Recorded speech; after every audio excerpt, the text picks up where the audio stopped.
some of the things I've learned over the years is when we get together as groups, especially lots of different people with lots of different ideas, things change. It's a absolutely a delight to be able to be with so many different faiths and people with different ideas. I think when we shy away from that, I think we do ourselves a disservice for sure.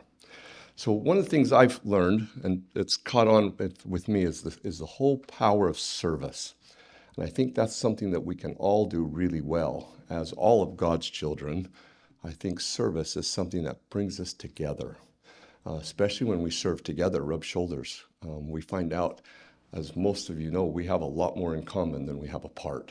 Well, the church has a facility in Pearsall, Texas, a farm there where they raise peanuts.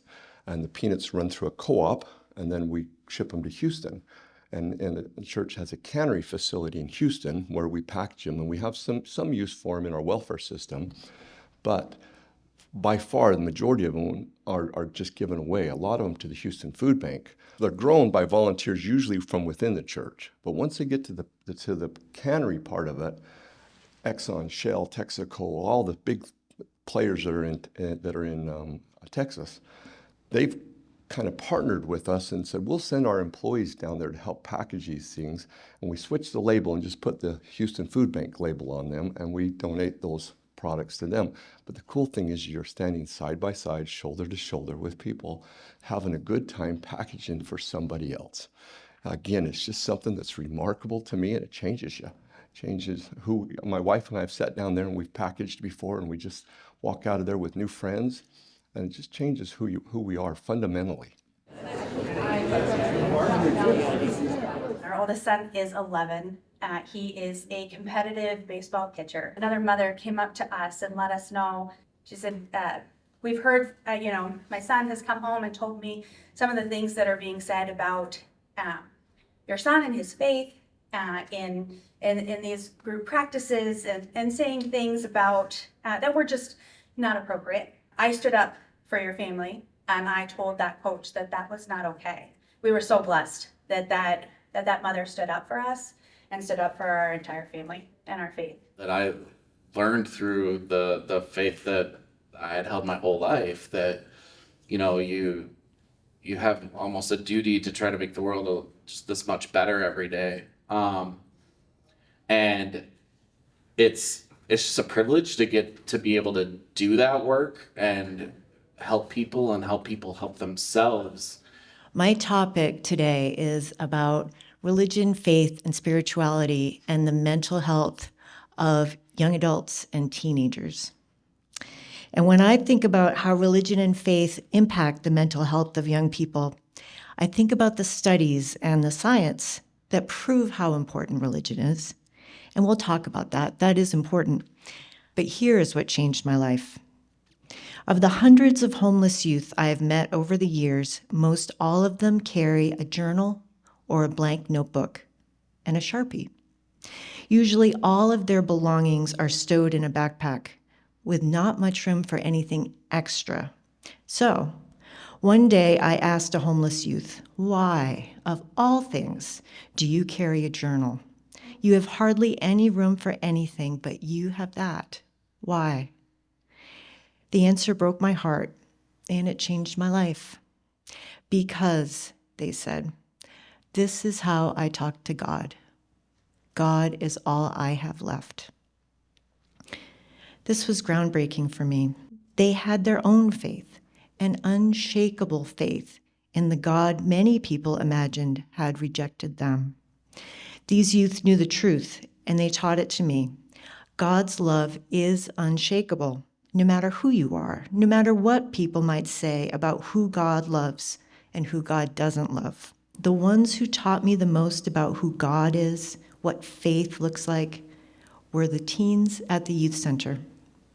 The disregarded and rejected, the mocked and the bullied.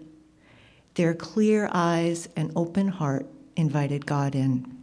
Sometimes we think about chaplains as, oh, well, they have a particular faith and they're going and they're sharing that faith with someone else. Is that true? Not true? Certainly not true. So we have our own professional ethic. That what we would often refer to as proselytizing, trying to transmit your beliefs to another person, is one of the clearest violations of our ethic, certainly. But a better way to approach it than that kind of negative perspective is that, particularly when people need to be resilient, when people need to recover from terror or trauma or loss, that's any transition that's happening, and then philosophically in terms of their worldview or their big meta narrative, that's got to come from within for it to be generative anyway. So we're much more interested in listening to people tell their stories, listening to why they tell their stories in the way that they do, and helping them to hear themselves as well. So we have common ethical principles about how we want to be in relation with one another. One of those very foundational principles is recognizing that everybody has inherent worth and dignity, and that we have a responsibility to uplift that in them. So I would think about that as I'm thinking about how we approach care for mental health, certainly and specifically, as a foundation of how we respond.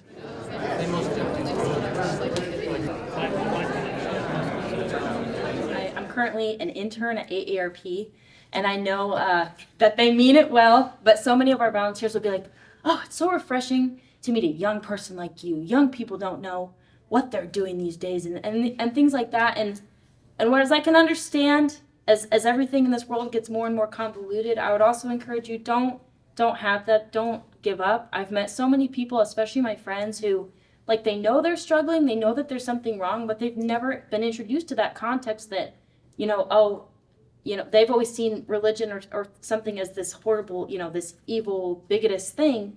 And so don't underestimate the power that you have through your influence as a religious person and through just the things that you do to change that opinion. Like, I wouldn't be the person I am today without my faith, because it gives me a greater purpose and, a mission to go out and to serve my community and, to serve God. And I think that's just, that's a really important, mission to have. It's very sustaining.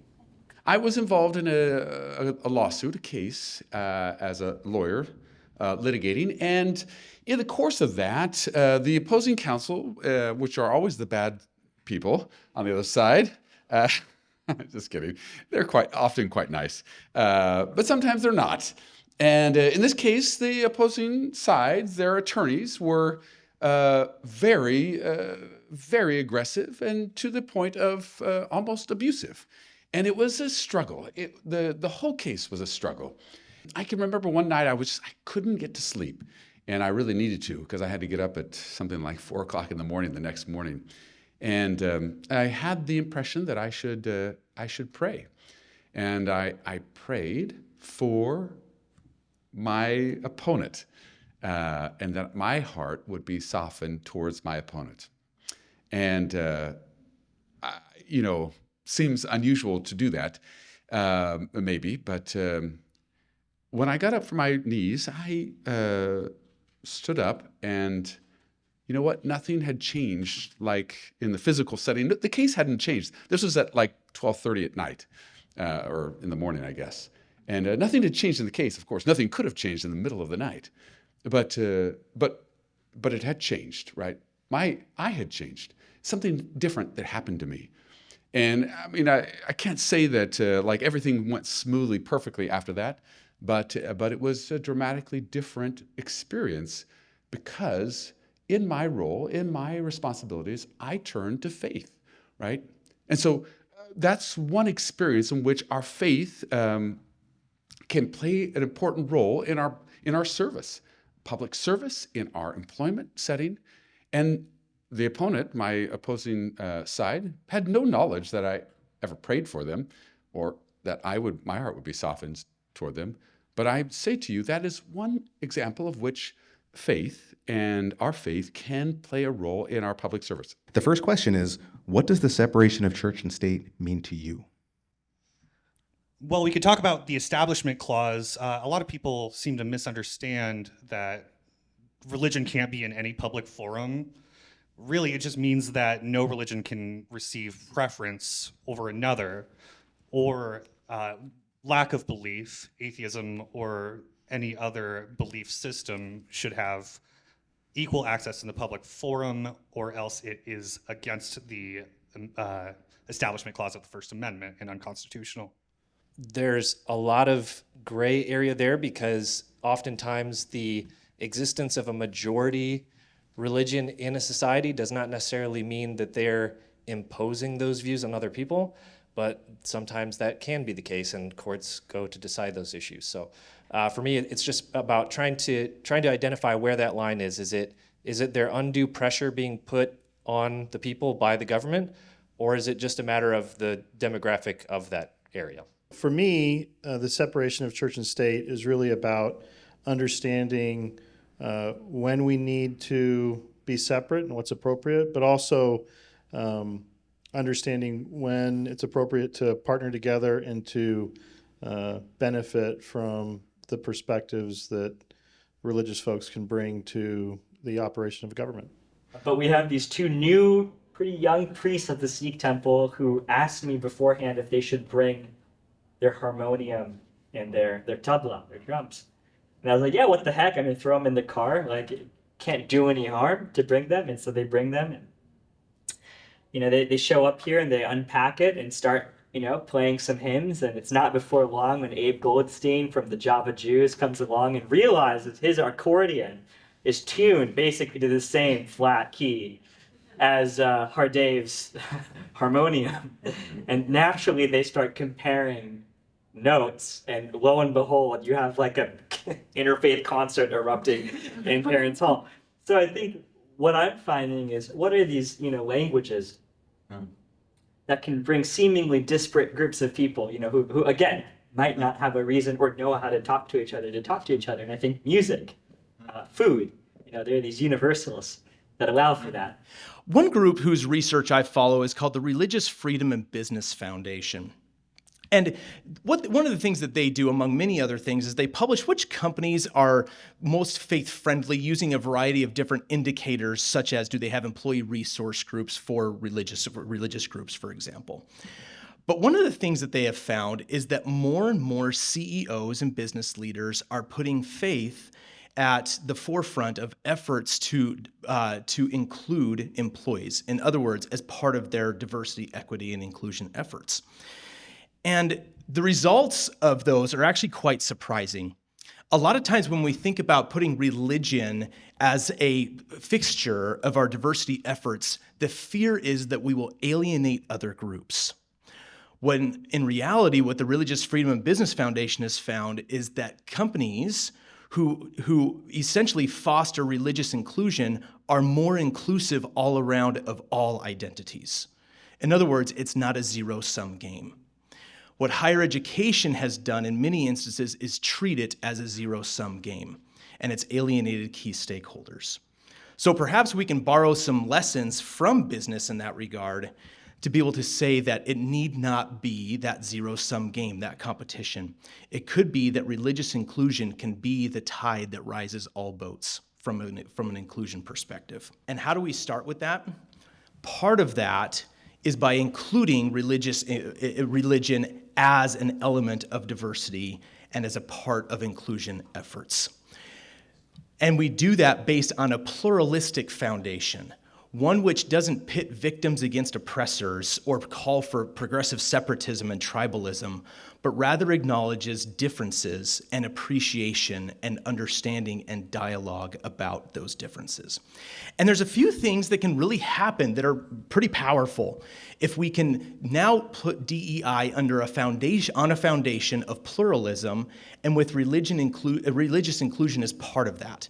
The first one is simply this, is that we can gain back some of the key stakeholders who have felt alienated by DEI and by higher education. Even regardless of whether students are religious or not, students who do not understand religion are unprepared to live and lead in a pluralistic world. Religion is important across the world. And when students do not recognize the importance of that religiosity and how much that religious identity plays a role in life, in consumer decisions, in workplace relationships and otherwise, we leave our students unprepared to navigate the complexities of a diverse world.